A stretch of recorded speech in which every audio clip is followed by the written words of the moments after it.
There's a sense of pride in the chief name and the mascot.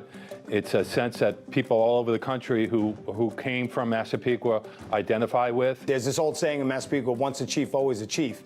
And that's true. And it has nothing to do with sports or the school itself. It's a community-based thought. Chief stands for commitment, hard work, intensity, effort, family, and sacrifice. While school districts on Long Island, New York, grappling with a state ban on team names, mascots, and logos with Native American imagery, the Massapequa Board of Education decided in a unanimous vote it would comply with the state regulations for now. School districts in New York, they have until June 30th to make a decision a couple days from now regarding name or logo changes. Massapequa says it will comply with the regulations to avoid penalties, but the board says it wants to keep its chief's mascot. Plans to challenge the order in court. Kerry Wachter is the Board of Education president for Massapequa Public Schools.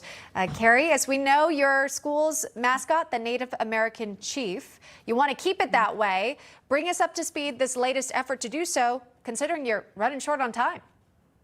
Thank you so much for having me today and for providing the opportunity to explain our district's feelings on this. We did pass a resolution last Thursday to comply with the regulation to formulate a plan, and our plan is to litigate to keep our name and to keep our imagery.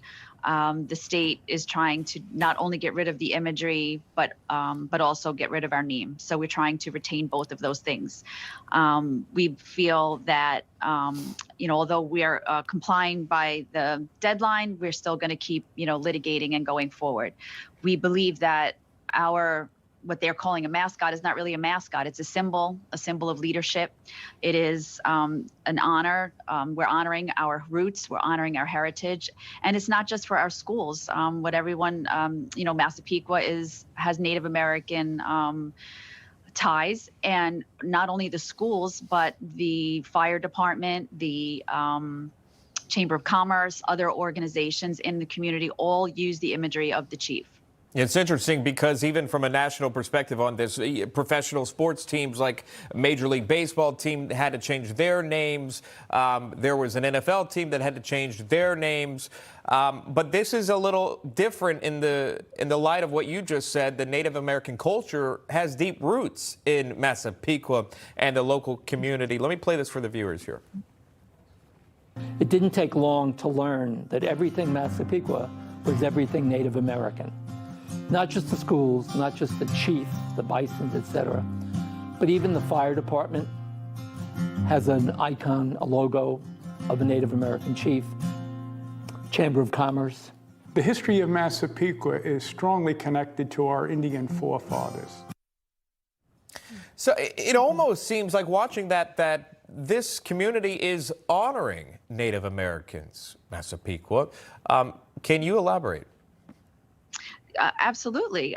We feel the symbol of the Massapequa chief is honoring, and it's respectful. It's we're teaching our students to be leaders. We're teaching our students to be honorable, to stand up for what they believe in, and I think that if we were to get rid of this imagery and erase the Native Americans, we would forget about our roots.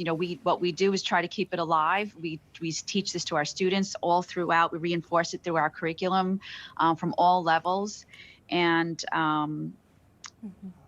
so it would be a shame to try to erase our roots, especially all of Long Island. I mean, this is Indigenous people were here, and so we want to honor that. We want to remember that, and we want to keep it alive, and that's what we're asking to do. Yeah, and Kerry, we understand again, this is a statewide initiative, so it's not that it's targeting your town in particular. And I'm wondering if you've heard from Native Americans who might live in the area. Do they take issue with the chief mascot?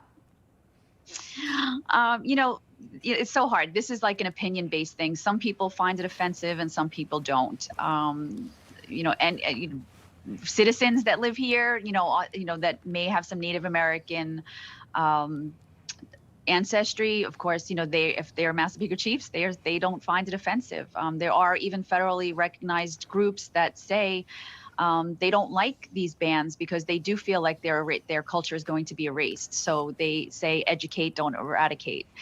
That's the message they keep putting out, saying just keep remembering who they were, that they were here and they existed, and why we should be remembering them as our forefathers right. who occupied this land before. Kerry Wachter joining us live there with that. We hope for an update to hear where this plays out. Kerry, thank you so much for coming on and explaining to the viewers exactly what's happening there in New York.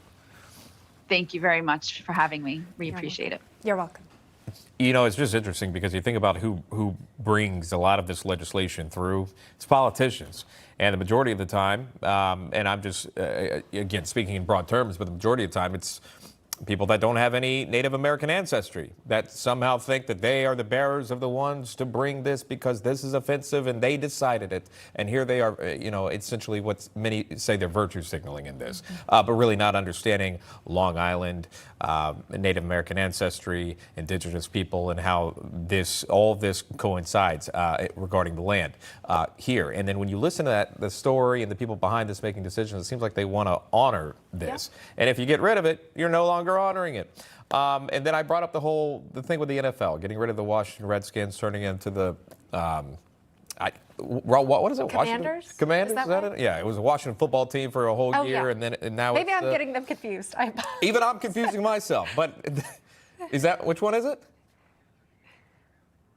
Yes, the Cleveland Indians. Yeah. They're now the Cleveland Guardians. That one I remembered. Yeah. But then, did anyone pick up on this? We still have a Super Bowl winning team called the Kansas City Chiefs. That's right. Yeah. Are you next on the chopping block? They say no. They don't want to. They don't want to give up. To me, this is wild because they're talking about defending and honoring Massapequa Chiefs, and then you got an NFL team that's just the Chiefs in Kansas City. Mm-hmm. I'm not for or against. That's not my job. My job is to give you the facts, to stay out of it, and let you make your own decisions there. But how do you make sense of it all? Well, what comes to mind is just the idea of cultural appropriation versus cultural appreciation. And in the case of what's going on in Massapequa, you think of all the graduates from the high school. You've got the firefighters who are proudly wearing the logo. When they're going in to assist the community, they don't mean any harm by, again, the imagery that they're sharing and showcasing in so many of these town sites. But again, case-by-case basis, and they're going to comply with the rules of the state. Which says they have to have a plan, and they do, and they're going to litigate. Yeah. And we'll see what happens there. Small town, though, against, state law, so we'll see what happens. We will. All right, we'll check in with her